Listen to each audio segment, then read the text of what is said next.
फिलहाल एक बार फिर तो जो है ग्राउंड जीरो के ऊपर मौजूद हाँ। और फिलहाल जो है मैं हिसार मौजूद हूँ जी। अगर लोकेशन की बात करी जा, मेरे साथ जो शख्सियत आप देखने लग रहे हो, प्रद्युम्न जोशीला जी, जो कि हमारे वरिष्ठ पत्रकार हैं, विश्लेषक हैं, और हर मुद्दे के ऊपर जो है काफ़ी एक्टिवेट रहा करे, काफ़ी एक्टिव रहा करे, और हर मुद्दा पर जनता तक जो है उस मामले का विश्लेषण पहुँचाना काम कराया करे। तो आज इनसे बातचीत करांगे। पहले तो प्रद्युम्न जोशीला जी, राम राम। राम राम। सभी दर्शकों को भी नमस्कार, राम राम जी। ठीक ठाक सब बहुत बढ़िया, आप बताओ। मेरा सवाल ये है जोशीला साहब कि जी भाई जेपी दलाल और रवि आजाद को चीर प्रतिद्वंदी माना जाए लोहारू के अंदर। जनता ये मान रही है कि भाई रवि आजाद लगातार जनता के बीच में एक्टिव रहे, हर मुद्दा ने जो है बेबाकित ठावे हैं, तो इसलिए शायद दलाल साहब ने वो फंसवाए हैं। तो आपको लगता है कि भाई एक पूर्व मंत्री जो है इस तरह की अच्छी राजनीति करके और मतलब रवि आजाद ने फंसवाया होगा? देखो, मेरा ये मानना है कि जो ये लोहारू शिवानी बैल की जो धरती है जी। ये रवि आजाद तो अभी 5-7 साल से ही किसान नेता के तौर पर ज़्यादा उभरे हैं। उससे पहले भी इस इलाके में बहुत से किसान नेता हुए हैं। ये इलाका ऐसा रहा है जो मुआवजे की मांग को लेके, नहरी पानी की मांग को लेके वर्षों तक यहाँ बड़े बड़े नेता हुए हैं जिन्होंने बड़े बड़े आंदोलन किए हैं। लेकिन पिछले 5-7 साल से इसमें भी कतई कोई दो राय नहीं कि इस लोहारू में लगभग जितने एजिटेशन हो रहे हैं उनमें रवि आजाद की एक प्रमुख भूमिका रही है। लेकिन प्रतिद्वंद्वी के तौर पर मैं इसलिए नहीं मान रहा कि रवि आजाद ना तो किसी पार्टी में, मेरे ख्याल में ठीक है, ना वो कोई चुनाव लड़ने के उसमें अब तक तो कम से कम नहीं दिख रहा। भविष्य में क्या पता कौन आदमी क्या करे।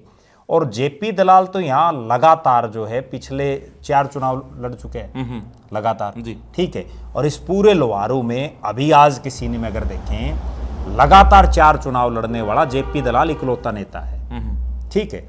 तो कोई राजनीतिक प्रतिद्वंद्विता तो मुझे कहीं नजर नहीं आ रही। दूसरी बात, जब कोई आदमी सत्ता में होता है और एमएलए और मंत्री बन जाता है तो निश्चित रूप से उस इलाके में बहुत से ऐसे लोग होते हैं जिनको एक लड़ाका किस्म का कहते हैं। वो जो है आम जनता की आवाज़ उठाने के लिए हर संभव प्रयास भी करते हैं। अच्छा, ये वायरल इसलिए हो जाते हैं कि एक तो एमएलए हो कोई नॉर्मल, उसके खिलाफ कोई आवाज़ उठाता हो तो बहुत ज़्यादा सा गौर नहीं देते लोग। आज 90 विधायक हैं और जो दर्शक देख रहे हैं उनको भी ये 90 के नाम याद नहीं होंगे, बहुत से ऐसे मिलेंगे ठीक है। 90 छोड़ो, 50 के नाम नहीं याद मिलेंगे।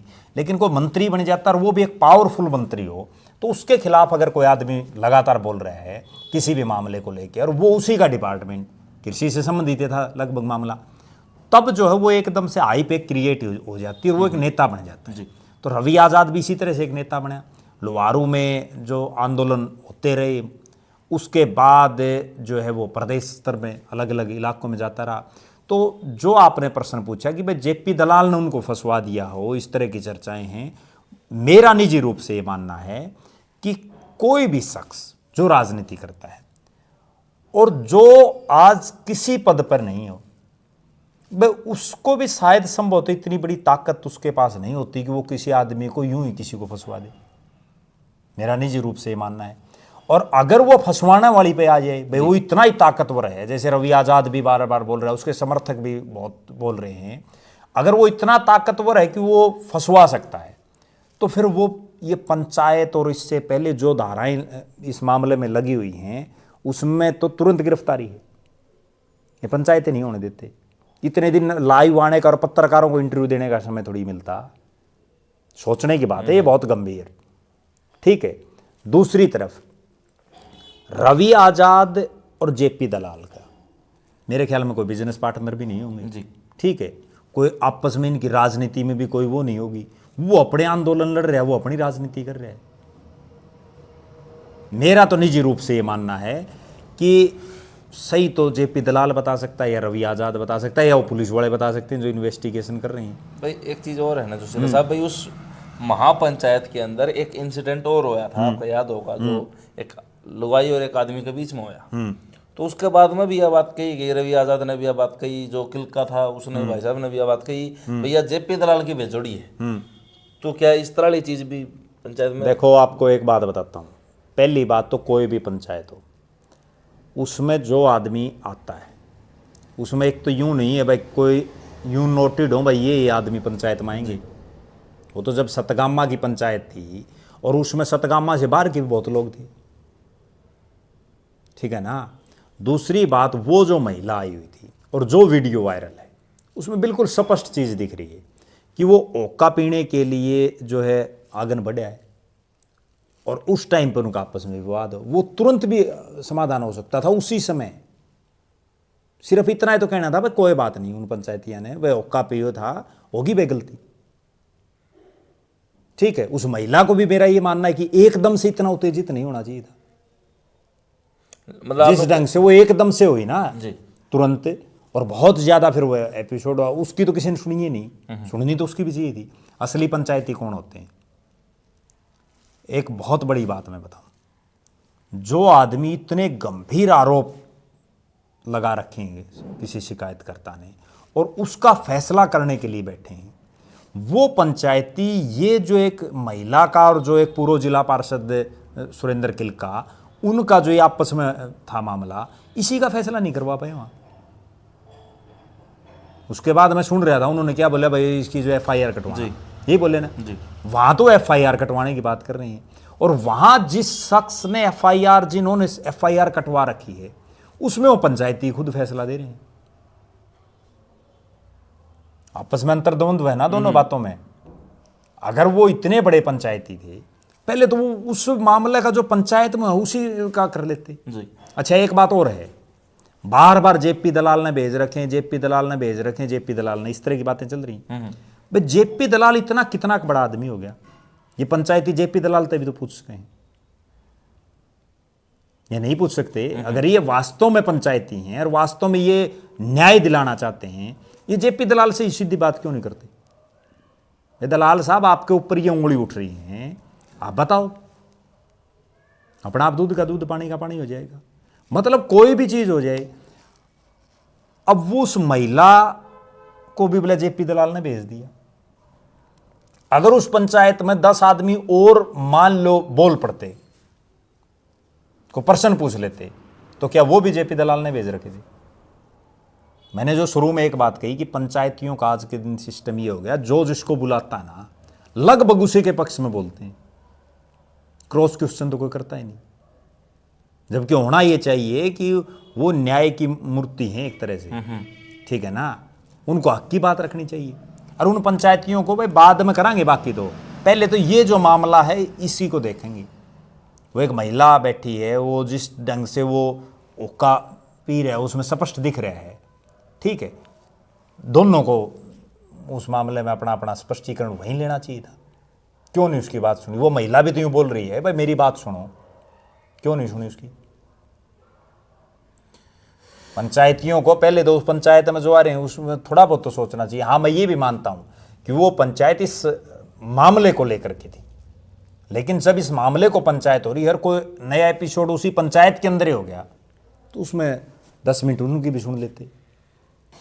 चलो, बहुत बहुत धन्यवाद प्रद्युम्न जोशीला जी, इतना समय आपने दिया और काफ़ी खुल की बातचीत करी आपने, जो रवि आज़ाद मामला था उसके ऊपर भाई, और एक विश्लेषण, क्योंकि देखो फिलहाल प्रशासन अपना काम करने लग रहा है, तो किसी को भी गलत या ठीक नहीं कहा जा सके, क्योंकि अब हम कहने वाले कौन है? ठीक बात है, ठीक है ना। कोई चीज़ सामने आ रही हो ना, कोई तथ्य सामने आ रहा हो, ना तो हम कह सकते और ना किसी को कहना चाहिए। तो अभी फिलहाल एक संयम बरतना चाहिए जनता ने और ठंडा पड़ना चाहिए भाई। इंतजार करो प्रशासन की चार्जशीट का कि वह क्या करें, क्या पता जिस चीज़ खतरा पे लड़ने लग रहे हैं, जो जनता मांग करने लग रही है जिस चीज़ की, फिर रवि आज़ाद ने न्याय मिले, तो क्या पता जांच के बाद में वो प्रशासन जो है क्लीन चिट दे दे रवि आज़ाद ने। और आज जो हम बातचीत कर रहे हैं, जो लोग अलग अलग तरीके के विचार धरने लग रहे हैं कमेंट बॉक्स में भी, ओरली भी, ठीक है, आमी शामी भी, तो वह चीज़ें के बराबर बदल जाए, वो परिस्थितियाँ बदल जाए, तो थोड़ा हाँ धैर्य धरने की जरूरत है। इसीलिए मैं जोशीला साहब के पास में आया कि नाम तो जोशीला है, लेकिन संयम बरतन की जो है प्रद्युम्न जोशीला जी जरूर जनता ने कहेंगे, और वह चीज़ ने करी भी है, विश्लेषण कराया है, क्योंकि लगभग बातें अपने शामी हैं। कुछ बातें ऐसी हैं जो अहम हैं, फैक्ट जो हैं वो अपने शामी नहीं है, ना तो जोशीला साहब ने मेरा, ना मन पता, ना आपने पता। अभी जो बात सुना हाँ, जो देखा हाँ, उनको ऊपर रोजाना जो है चर्चा कर लिया हाँ। तो अब पुलिस प्रशासन अपना काम करे है, भगवान देखने लग रहा है, दूध का दूध पानी का पानी जरूर होगा, क्योंकि उनका अगर भाई भगवान के घर में देर है अंधेर नहीं है, तो टेम लाग सका है, लेकिन न्याय जरूर होगा। और दोनों ये सदस्य दोनों शख्स जो तीनों इस मामले में जो है, वो बेटी है वह भी सब किसान जी है भाई, इसी आपकी जी मेरी। रवि आज़ाद है वो किसान नेता है, सब खतर पिछड़ा गरीब कमज़ोर किसान सब का मसीहा है, सब खतर आवाज़ उठावा है, प्रोटेस्ट में जा है। और लगातार हम देखा हाँ कि सरकार तय लोहा लेने का काम करे है। तीसरे हैं अपने जो भूतपूर्व कृषि मंत्री वित्त मंत्री जेपी दलाल जी, वो एक दिग्गज नेता हैं। और जैसा जोशीला साहब ने कहा कि भाई 4 बार लगातार चुनाव लड़ने वाले एकमात्र ही वह कैंडिडेट हैं। अब आज के दौर में, उससे पहले तो बहुत लड़ ली जी आज के दौर में जी फिलहाल जो बिल्कुल हाँ जी फिलहाल के दौर में 4 बार जो है लगातार कोई कैंडिडेट रहना छोटी बात नहीं है। तो दिग्गज नेता है और इतना बड़ा पद पर कृषि मंत्री वह रह चुके हैं, तो उनका कार्यकाल भी आपने देखा है। तो सीधम सीधा भी किसी के ऊपर भी आरोप प्रत्यारोप नहीं लगाया जा सकता, नहीं लगाना भी नहीं चाहिए भाई। और फैक्ट न जान के और शांत रहना चाहिए, जातीय रंग नहीं देना चाहिए कि आप एक दलित वर्षी जाट, क्योंकि उसमें भाईचारा अपना छठी बिरादरी का टूटा है। राजनीति मैं तो मानूँ कि राजनीति वाले राजनीति करें। अब पीछे सांसद महोदय ने धर्मवीर सिंह ने एक बयान दिया था जोशीला साहब की भाई हम तो कट्ठे साहब वहाँ, ये जनता बावड़ी हो रही है। धर्मवीर सिंह ने बयान दिया था वो अलग बात है, मैं सारी अनाख्यां देखने लग रहा, ठीक है ना। जब पार्लियामेंट की कार्रवाई होती है मैंने वो भी देख ली, विधानसभा की वो भी देख ली, सारे इकट्ठे बैठे हैं, ठीक है। तो आप ही क्यों बावड़े हो वहाँ इस चीज़ के बारे में, ठीक है ना। लेकिन ये बस आपस में बयानबाजी, हम क्यों उस चीज़ ने लेके चलना कि यो फलानी बिरादरी का यो फलां बिरादरी का, तो वह चीज़ नहीं होनी चाहिए। थोड़ा संयम बताना चाहिए। उस परिवार के साथ भी संवेदना है मेरे चैनल की भी और हम दोनों की भी, जो बेटी के साथ में ये उनको भी न्याय मिलना चाहिए और न्याय तुरंत प्रभाव से मिलना चाहिए। और जिन्होंने गलत कराया है उसको सजा मिलनी चाहिए, निर्दोष कोई फंसे ना जी। तो प्रशासन भी देखो तत्परता तो लाग रहा है, लगातार कड़ी तो कड़ी जोड़ने लग रहा है, तो वह भी मुस्तैद काम लाग रहे हैं। और थोड़ा जल्दी जो है थोड़ा अगर हो जाए है तो लोगों में। और एक चीज़ और बताऊं, इतना जब कोई संवेदनशील मामला हो जाए ना, उसमें पुलिस प्रशासन की जिम्मेदारी और ज़्यादा बढ़ जाती है। तो भाई आम अगर कोई मामला है तो उसमें ढीलापंथी चल सका है, लेकिन इसमें थोड़ा जल्दी, क्योंकि लोगों के जो है टकराव होने की संभावनाएं बनी हुई हैं जो नहीं होना चाहिए। तो सभी दर्शकों तो यह उम्मीद है भाई जोशीला साहब कि भी मैं जो है ना इनके विचार भी जो आप सुनो और विचार धरने हैं अपने। कोई सवाल अगर आपका जोशीला साहब तय है तो जरूर धरना, ताकि मैं अगली बार आके इनसे पूछ सकूं कि आप कैसा हो। तो जो है अपने विचार जरूर धरने हैं। जोशीला साहब आप भी जो प्रार्थना करना चाहो जनता तो वो आप रखो, उसके बाद हम वीडियो की एडिटिंग कराएंगे। बिल्कुल यही है कि कोई भी मामला हो उसमें संयम बरतना सबसे ज़्यादा ज़रूरी है, धैर्य रखना ज़रूरी है। कुछ एक ऐसी चीज़ें होती हैं जो हम सबको नहीं पता होती, ठीक है, वो या तो जो उस मामले में इन्वॉल्व हैं उन्हीं को पता है, ठीक है। तो बिना बात के कोई बात आगे नहीं बढ़ानी चाहिए जिस चीज़ का बताना हो। और पुलिस प्रशासन से भी सरकार से भी ये भी हमारी मांग है कि इस मामले में तुरंत प्रभाव से जितना जल्दी हो सके उतना जल्दी न्याय मिलना चाहिए। दोषी जो है उसको सजा मिले और कोई निर्दोष जो है फंसे ना। जी। तो दूध का दूध पानी का पानी करो भाई, प्रशासन से भी यह उम्मीद है। और एक बात और है, कोई भी मामला हो सबसे ये अनुरोध है कि उसको किसी भी मामले को जातीय एंगल पर नहीं तोड़ना चाहिए। बिल्कुल, क्योंकि अब जोशीला साहब खुद किसान बिरादरी जाट बिरादरी दाव, लेकिन ये खुद नुके भाई अगर दोषी वह अगर हैं तो ये उनके खिलाफ मिलेंगे। कोई भी हो उसमें जाति के है, सब नहीं ये चीज़ होनी चाहिए। दोषी की कोई जाति नहीं होती भाई, दोषी दोषी हो, निर्दोष निर्दोष है, चाहे वो कोई भी हो कुछ भी हो।